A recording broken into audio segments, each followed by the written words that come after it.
And I can tell you the wait is becoming longer and longer for Mr. Mathunjwa to arrive. We are told that the Platinum bosses, the CEOs, have been here since 11 inside the Lonmin offices here behind me, patiently waiting for Mr. Mathunjwa to arrive and sign. He still hasn't pitched. What we saw earlier was a busload of AMCU supporters arriving here in a minibus taxi, and they waited outside. Then they became restless. They started singing and chanting and doing, and eventually they moved inside the building. At that point, we thought maybe Mr. Mathunjwa was on his way or he was about to arrive. There was an hour ago, and up until now, word from inside is they are still waiting for him. He hasn't arrived, Devin. Mogeni, we know this agreement is R1,000 a month of a raise for the lowest paid underground workers. We know it spans over 3 years. Workers won't receive backdated payments for the strike period.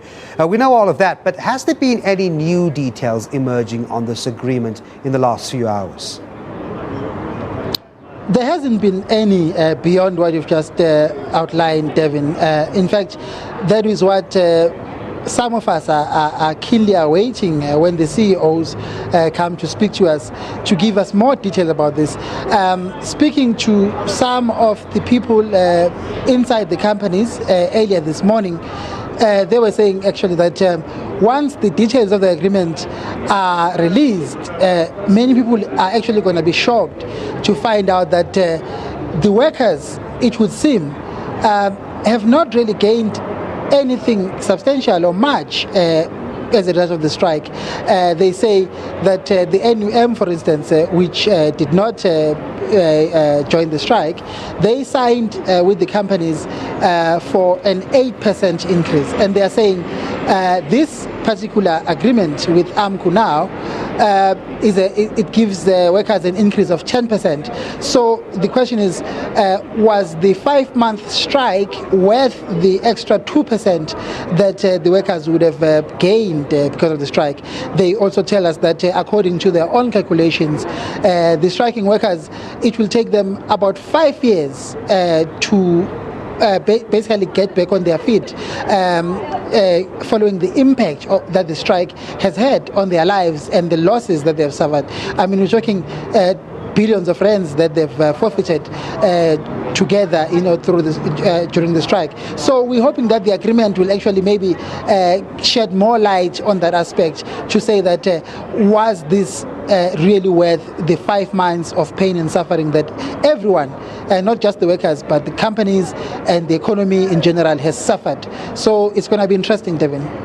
Mogeni, as we wait for this historic signing this afternoon, I suppose the big question of massive retrenchments still casts a shadow over today's ceremony, doesn't it?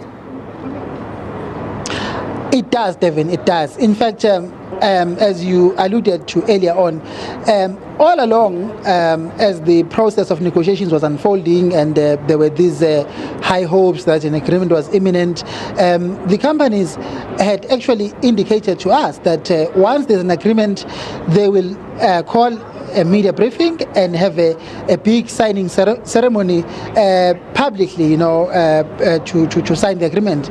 But now that we're here, all of a sudden those plans have changed. The agreement is not going to be signed publicly.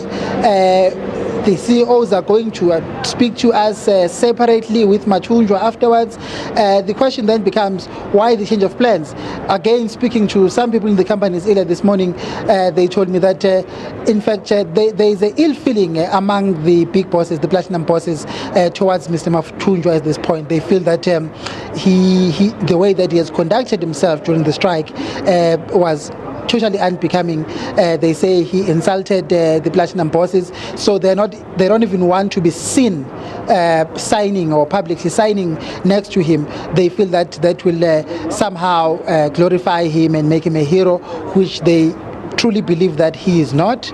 But also, apparently, they are also avoiding answering questions on that question of retrenchments together with Mr. Mathunjwa. So in the next few months, we may in fact start seeing companies announcing plans to restructure and retrench workers, Devin. Okay, thanks very much indeed. Mogeni Mutwa there in Johannesburg.